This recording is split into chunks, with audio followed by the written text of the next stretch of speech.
Hi, I'm Dylan. And I'm Ryan. And we are going to share with you again 5 books that we would like to see as movies. At this point, we've done a few seasons of our show Adaptation Station, where we review books and the movies that are based on them. And there are so many to choose from. We'll never run out of books that have been made into movies. But there are still so many books out there that have never received a movie adaptation. And today, we each chose 5 that we want to share with you of our personal picks that we would love to see on the big screen. And if you're up for it, I have an extra challenge. Okay. I would like to hear with each of your picks at least one actor that you would cast in it, or like who to direct it, like one choice for how you would want to adapt it. Okay. I'd have to think about that, probably. I just threw it at you. I didn't say it before. I'm not prepared for this. I just thought about it for a couple of mine, and then I thought, okay, let me try to think of something for all of them. So, but with the magic of editing, I may appear to be prepared. Yeah. Okay, my first one, maybe cheating a little bit, but you tell me, would be For Whom the Bell Tolls. So there is a movie. Oh. There is a movie, For Whom the Bell Tolls, Ernest Hemingway. But you want a better one? But the movie is from the 40s. Oh, okay. So I want an updated movie. That's fair. And kind of long book, but there's some tense stuff that happens in it. And the whole book, I don't think this is really a spoiler, only takes place over like 3 days. Oh. And I think that this would be a good... Now, I know he's not in the business of like doing this a lot, and I think he might be done with movies, but I think it would be a good Quentin Tarantino movie because of the tension involved and so much of its dialogue. He would do really well, I think, adapting it, you know, for the screen on that one. Interesting choice. I mean, probably my favorite Tarantino movie is Inglourious Basterds, so he can do a war movie well. This is about the Spanish Civil War. Yeah. Interesting. Well, that makes me want to change the order of the books I was going to show and talk about another book about the Spanish Civil War, Homage to Catalonia by George Orwell. This one is a nonfiction book by George Orwell that is his experience fighting in the Workers' Party of Marxist Unity in English. In the book, they're called the POUM because it's something in Spanish, Partido Organizado Unido Marxista, something like that. So, yeah, George Orwell in the 1930s fought in this small army against the fascist government of Spain when Francisco Franco was the dictator. And I feel like it would make a really interesting movie because it's this small army where he talks about they don't have great training or great weapons, kind of an underdog story. And it's true. It'd be interesting to see George Orwell. It's not just a book about his political thoughts or whatever, but he actually sees some action. And I recently watched Loki, the show, and I think Tom Hiddleston could play a good George Orwell. I don't know if you've ever seen a picture of George Orwell. He seems like, just looks-wise, he looks similar, like kind of a skinny guy. And I feel like Tom Hiddleston has a good kind of snarky attitude that could be a similar personality. So I'd like to see Tom Hiddleston play George Orwell, the soldier in the Spanish Civil War. So my next one, also potentially cheating, I think The Ring series. I think they need to revisit it a little more modern. It started off, at least with the Japanese Ring, was kind of close. The very first one was kind of close to the book. And then everything veered pretty far off. Or, like, you know, those ones suffered from, you know, not being very modern, you know, or at least they suffer from that now in filmmaking. So the strength of the series is, like, the investigative part of it. Yeah. So if they played that, you know, and they did that, it was there was a lot of investigation in the American Ring. you know, like, but they tried to play up the creepiness, and it was a little slow. So it's like if they get a little more into the gritty details of that, and see it out through the whole series, at least the original trilogy, maybe. I think it could be interesting, and I think people would be ready for it. I think the problem is, like, you call it that, and then people still know that it's such an iconic American Ring movie, but it's very different.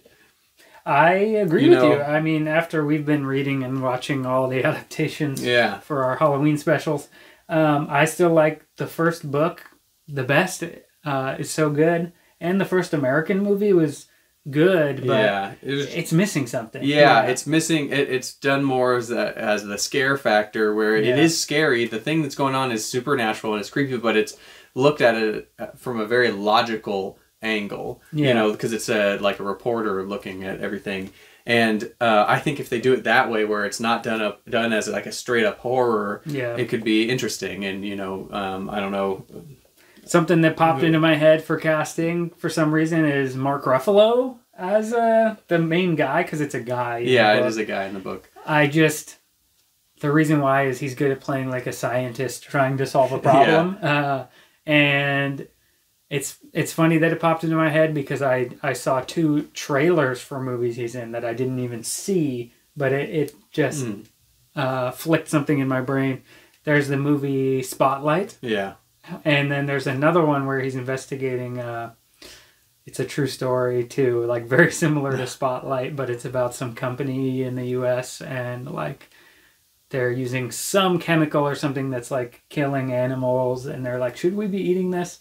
I just saw the trailer and I thought, that looks exactly like Spotlight, where he's the investigator, like, why are you hiding this thing? And I feel like, I don't know, maybe he could be the main guy in this. I also thought for a second, Ewan McGregor, I feel like has a good, like, serious, like, investigate, like what are we doing here, face or something. That's the kind of thing we're looking for. I don't know. My next one is The Ferret. Upside down. The Ferret. Nice. The Malibu Comics series. Now, Malibu Comics does not exist anymore, but they were bought out by Marvel. So if I understand it correctly, Marvel owns the rights to the Ferret, technically. They could revive a lot of Malibu Comics characters into the MCU if they wanted to. And I like the Ferret. He was my favorite. I've said before in another one of our videos that I think came out before this, that the Ferret's kind of like Wolverine mixed with Spider-Man in a way. He has animalistic powers, but he's also like slim and agile. And the first 4 in this series, I think, could make the plot of a movie. It starts with ripped from the pages of The Protectors. The Protectors is kind of like the Avengers, we could say. And this one starts where the Protectors and the U.S. government just made this agreement that superheroes are not allowed to kill anyone. But before that, the Ferret's kind of like an anti-hero, like he's a violent wild card type of guy. So the conflict here is the bad guy is Toxin, who poisons the Ferret, and he's going to die. He has like a time limit until he's going to die, and he has to like solve a mystery to find the cure to it. But all the bad guys in the town aren't taking him seriously anymore because they know he can't kill anyone. So he has to kind of go on a rampage to convince people he's crazy again so that he can find the cure before he dies. And then it turns into kind of a face-off against Toxin. But also there's like some government corruption going on maybe. So this would be an interesting superhero movie. And I would cast Dane DeHaan as the Ferret. He played Green Goblin in The Amazing Spider-Man. Okay, yeah. I see. That guy, and he's in that other... The name was familiar, I just couldn't remember who it was. He's obviously he's plays in kind of a Chronicle. Chronicle. He's in A Cure for Wellness. Yeah. He's a good actor. I feel like he could play the Ferret, who's kind of going crazy. My next one is another series, but I think they should take a crack at making the Cat Who, Like you know, book series into movies. For those who don't know, these are just lighthearted kind of mystery, lighthearted in a way, and we'll get into that way, but they are gritty mysteries. The people get killed, and you know, it's about this writer who's like he's kind of like a reporter, an old washed up crime reporter. Not necessarily washed up, but something happened in his past. He's kind of moved out into more of the country, and as it goes along, he ends up with a couple of cats that seem to have a little bit of an intuition that kind of help him solve these mysteries that he stumbles upon. And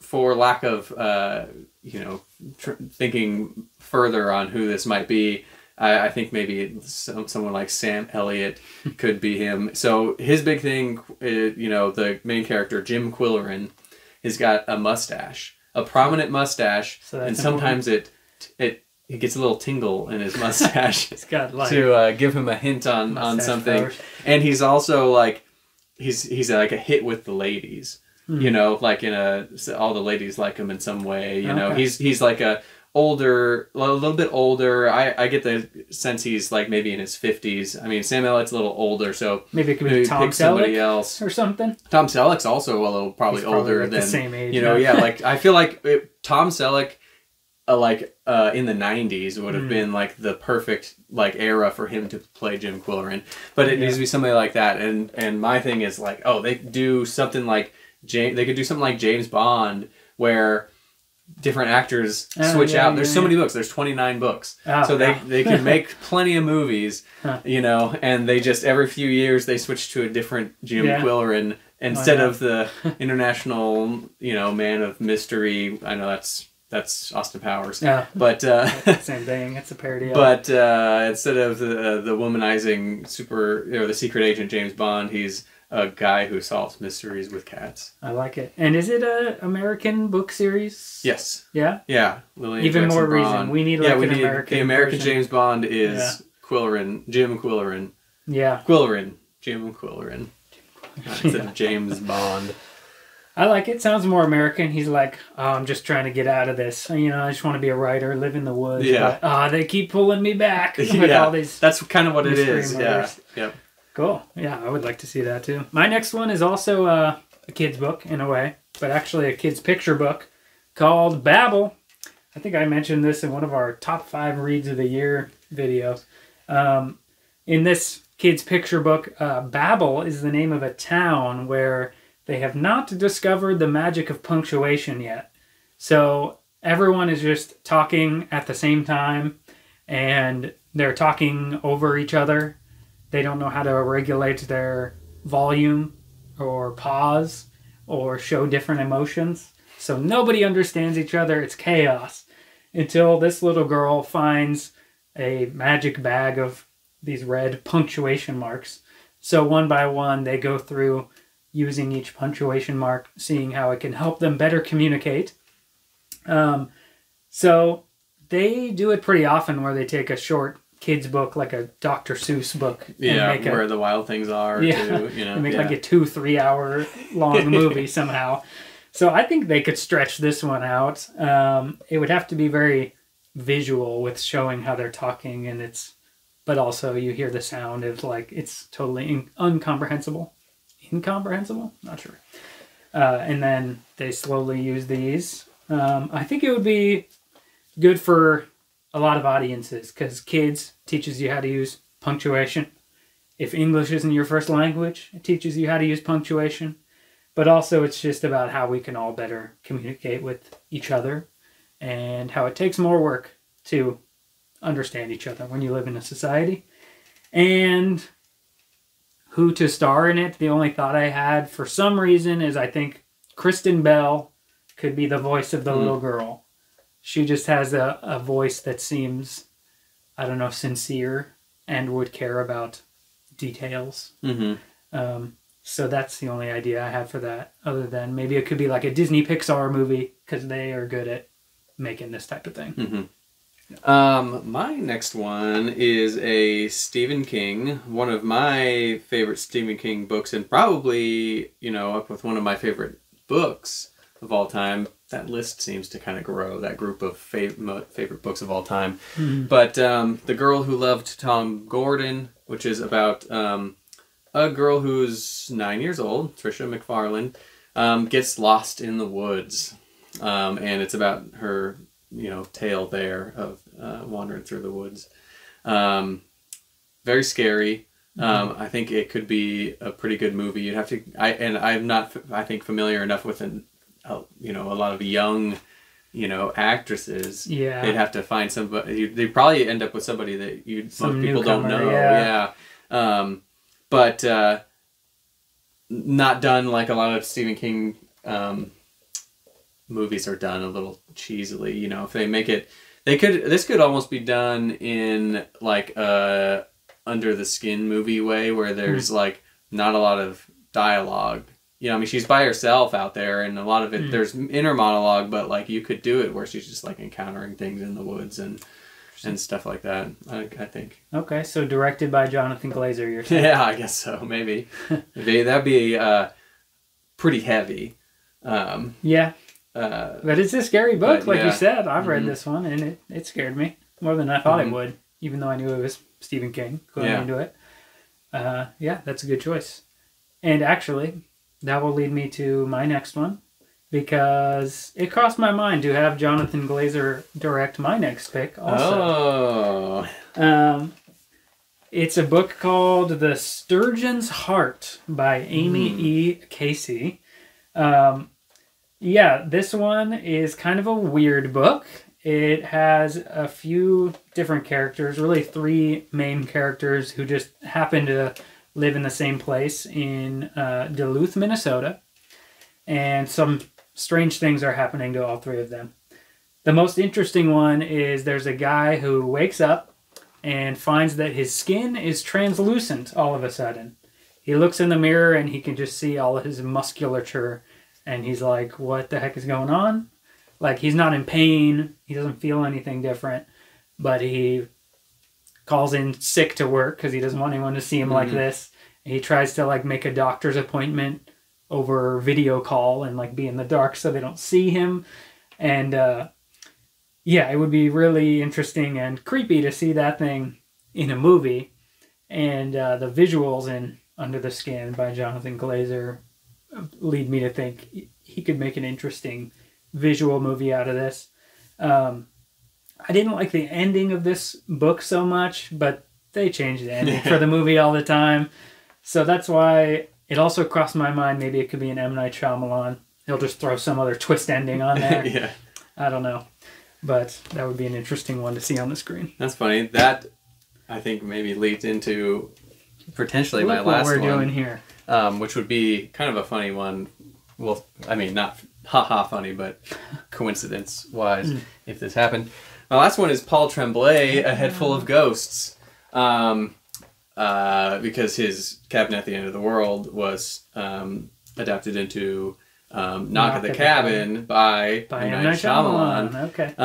This one is about a family. It's told from the point of view of the youngest daughter when she's older, and it's, you know, clear from the beginning something happened, you know, with her family. She's being interviewed for a book, and basically what has happened is her older sister has you know, some psychological issues like that she starts to go through, but it gets taken to the point of demonic possession might be the reason, you know, behind it. Like their dad kind of gets religious with it, and takes it there. So it is a horror movie, and I kind of was thinking, and it has a very good ending that is almost could be like a twist type of thing. So I think maybe this could be a return to form for M. Night Shyamalan. Okay. But he's got to stay a little closer to the source material. Yeah, because you didn't like Knock at the Cabin. I didn't like Knock at the Cabin. It was pretty faithful for the most part, except for the end. Which is a big change. Yeah. Departure. Yeah, if it's not like done too cheesy, you know, which sometimes, you know, some of his movies can be a little hokey with this little bit of humor in there. It doesn't need that, you know. Okay. Just a straight up horror. He does put some religious elements in his movies sometimes, so it seems like. But if it could be like a Sixth Sense type of feel, you know. Oh yeah, and it's like a serious child protagonist. Yeah. You said, right? Mm-hmm. Yeah, seems like it could be good. I like that one. And that brings me to my last one. The only idea I had in my mind is that it could be an A24 movie, because I don't know who else would choose to adapt it. It's a book called The Descent of Alette by Alice Notley, or Notley, I'm not sure. This is a book from the early 90s, 1990s, but it's in the style of an epic poem. It's supposed to be like a feminist take on traditional epic poems. I would compare it mostly to Dante's Divine Comedy, because it starts out kind of like the Inferno, where he wakes up in hell. But in this one, the main character, Alette, she wakes up in this underground world that's like a subway system, but there's strange characters, weird things happening. So she doesn't know why she's there. She has to like navigate this world, try to find her way out, and it leads her to she has to figure out who's the master, who controls this universe, and ultimately defeat the tyrant. That's what they call the master that controls it. It's kind of hard to read because it's in its experimental style. So that's why I feel like it'd be a good movie, because it'd be easy to just watch. Mm-hmm. On one hand, it's a very traditional, just good versus evil story, but then it'd be filled with all these abstract visuals and images. So I don't know who could play Alette. Florence Pugh, maybe. We just watched Midsummer recently, so she's good in everything I've seen her in. Good, like, emotional reactions to stuff. So maybe she could be in it. So that's it. Yeah. Those were our 5 picks each for books that we want to see as movies. Some of them as movies again. Yeah. Some of them as movies for the first time. Let us know if there's anything that you think deserves a movie adaptation. Yeah. Have you ever read a book and thought, this should be a movie? Why haven't they made a movie? Comment down below. And if your favorite book has been made into a movie, also tell us that in the comments, because we're always looking for more book-to-movie adaptations for our series, Adaptation Station. Yeah, make sure you like this video, subscribe to this channel to see what else we got going on. We'll see you in the next one. Bye. Bye.